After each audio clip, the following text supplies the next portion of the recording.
Do you frequently find that you need time to yourself? Do you identify yourself as somebody who really needs and likes alone time? Now, technically, we're a social species. Our species' survival depended upon being next to each other, connection. Technically, connection is the top human need. So how can it be that you feel better when you're alone? How can it be that you need so much space? I want you to notice that when you need alone time or when you need space, this never includes your family dog, or your cat, or plants. But they're living, and your pets need you. But you're not really turning around to your family dog saying, "Look, I just need space and time to myself right now." So what's the variable? Why is it about people? I'm going to tell you today something that most people will find controversial at face value. It's that if you identify as somebody who likes your alone time and needs a lot of space, it means that you're struggling with inauthenticity. The difference between your dog and a person is that you feel like you can completely be in alignment with your unique desires, needs, perspectives, feelings, thoughts, and do whatever you want to do when you are with your dog. And you don't feel like you can do any of that with the person. There is a big incongruence between your internal self and your external self when you're around people. This leads to both pressure and exhaustion. It is hard to act differently than you feel. It is hard to do what you don't want to do. It is hard to tailor every word and action to the response you want to get from them. Enmeshment trauma is a difficult thing and very, very common for the human species. Now let's think about enmeshment trauma. It's basically nobody listening to boundaries. So here's how enmeshment trauma goes. In households where one adult or more refuses to see a child as his or her own person and instead regards them as an extension of themselves, the child is not allowed to have their own desires, needs, perspectives, feelings, or thoughts. There were consequences for that. In order to maintain the secure connection they needed with this adult, they have to lose their sense of themselves. They have to forfeit their autonomy. Therefore, the desire to develop a sense of self is as strong for them as the desire for merging is for people who have suffered abandonment trauma. If you have suffered enmeshment trauma, whether you notice it or not, when somebody enters the room, you instantly feel like you have to abandon yourself to cater to their needs, their wants, their wishes. You have to make yourself into something that pleases them.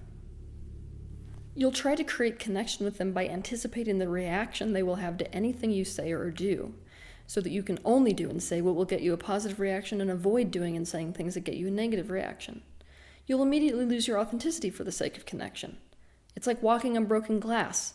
The tension and the pressure you feel as a result of not being able to be natural will be immediate. Here's the thing, it doesn't really matter whether that person is somebody who can actually welcome the totality of you, including your boundaries, or not. You just automatically go into this reaction whenever you're around a person. Basically, an easy way of saying this is that other people are a trigger for you to not be yourself. Now, if you're paying attention, the way that you feel around people is absolutely terrifying. It's like suddenly, the minute that another person steps into your vicinity, you start to lose yourself. All of a sudden, you lose touch with what you need and what you want and what you actually think and what your inner truth is and what you need. You're just sort of like, okay, now I'm bleeding into everything. So the only way to get a sense of yourself back is to push them away. When you're away from other people, meaning you've pushed them away now or you've run away and now you're alone, now you can't actually attune to somebody. And so in that moment, you have access to what you need. You can feel what you want. You can figure out what your internal truth is. You can feel yourself. Now let's be honest. Those of you who are like this, who suffered enmeshment trauma and so you lose yourself the second you're around other people, it sucks because you're kind of torn, because part of you really does need connection, and part of you wishes you didn't need it at all, because the price for connection for you is to lose yourself. Now, to give you a view of the flip side, people who are in relationships with you, they really suffer. The reason is they feel pushed away by you. Why do they feel this way? Because they're right. To get a sense of self, you are pushing them away, chronically, impulsively, just so that you can feel yourself. So usually people let themselves be pushed away more than a few times, and then it starts to corrode their own self-esteem, continually being pushed away, and so they leave you. And so you say, see, if I can't be exactly what other people want me to be, they just leave. So I have to abandon myself even further. And so this cycle goes on and on. When you are unconscious of this dynamic, it is only through that friction of defiance and rebellion to another person that you have a sense of yourself as an individual. And this, in fact, feels safer to you. It does not feel safe to lose yourself, because losing yourself in this sense is not the same as becoming one. Instead, it's becoming the other person while they're not becoming you. So it feels like you're being consumed by them or absorbed by them and losing your free will. So you constantly vacillate between pushing people away and needing them. Relationships do not feel safe to you if you are too close. So this is what relationships end up feeling like. You can't let somebody too close. And if they get too close, you have to push them away. But if they go away, then you chase. And so I actually call this the rubber band syndrome in relationships, because it's like the two people are constantly doing this, only allowing for this much space between them, never letting that space fully close because of that terror of consumption. Here's the bottom line. Pushing people away is not a good thing, especially if you're pushing away people you love. It hurts them and ultimately you as well. It's a reaction you have to a threat. That threat is absorption. Being alone can be a good tool to use to get in touch with yourself, but remember that it's a tool. It is not actually necessary for a physical human. Feel the resistance you just had to that statement? That should tell you something about yourself. Now, I'm going to make a revolutionary statement here. Because of the way that a physical human is designed, if you could be completely authentic around other people, you wouldn't actually need space to yourself. You don't have to take my word for it. Go try it out. That's why some people are so much easier for you to just be around no matter what, and other people aren't. But that's the reality of the human species. The single most difficult thing for people to learn is I can have myself and have you too. If you struggle with this issue of authenticity in relationships, or feeling like relationships erase your entire identity, the first thing that you need to do and commit to is to work on personal boundaries. When people have a poor sense of boundaries, when you say boundary, what they're thinking is offense, right? It's something that prevents you from doing what I don't want you to do. That's not really what boundaries are about. Boundaries are about anything that represents a no to you, and also anything that represents a yes to you. So let's say that someone says, I like vanilla ice cream. That's actually a boundary. That's them defining who they uniquely are. Now, if I was with this person and I said, I like chocolate ice cream, that would also be a boundary. It's something that defines what's unique about me, my unique desires, my unique needs.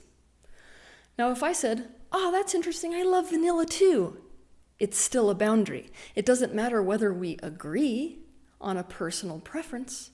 The personal preference is still uniquely ours. A boundary is an imaginary line that uniquely defines your personal happiness, your personal feelings, your personal thoughts, your personal integrity, your personal desires, your personal needs, and therefore, most importantly, your personal truth from the rest of the universe. Defining your personal boundaries means you have to get in touch with what those things are and then start to live your life in alignment with that, even when you're with other people. There will be boundary conflicts in relationships. If you're authentic, there will be times where somebody looks and says, wait, that's totally against what I want or need. That's fine, because now we can have a conversation about a needs conflict. You don't have to abandon yourself instantaneously. In other words, it's a time for conflict resolution. It is not a time for either of you to simply give up your boundaries for the sake of remaining connected to each other. To understand more about boundaries, watch my video titled Personal Boundaries versus Oneness, How to Develop Healthy Boundaries. Obviously, throughout this video, I've been talking to you about the fact that if you identify yourself as someone who needs space, you are struggling with inauthenticity. So, become authentic. If you want to understand how to do this, you can watch my video on YouTube that is titled How to Be Authentic. Commit to authenticity regardless of whether you are in the room with another person or not. If you let this happen, what will happen is a natural sifting process. Yeah, if you've been inauthentic, chances are you're surrounded by people who are in love with the mask and not really the real you.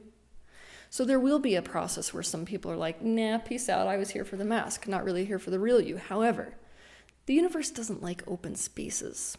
It loves to fill them in.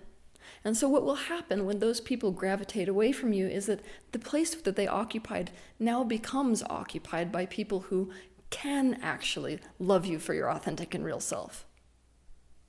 Now here's the thing. When these people come into your life, you will not need space from them. You will feel so free, just as free as you do around your family dog, because you can be completely yourself around them. There's no pressure and no loss of self, and not really as much of a terror of being consumed by someone else. Here's the reality. Unless you're willing to show somebody who you really are, that means what's real about you, what you really think, how you really feel, what you really want, your genuine desires, your thoughts, all of these things, emotions, then nobody can actually reach the core of you. They're just talking to the mask. And so nobody can really love you for who you are. And what you want is connection with who you really are. So be brave enough to take this step. Have a good week.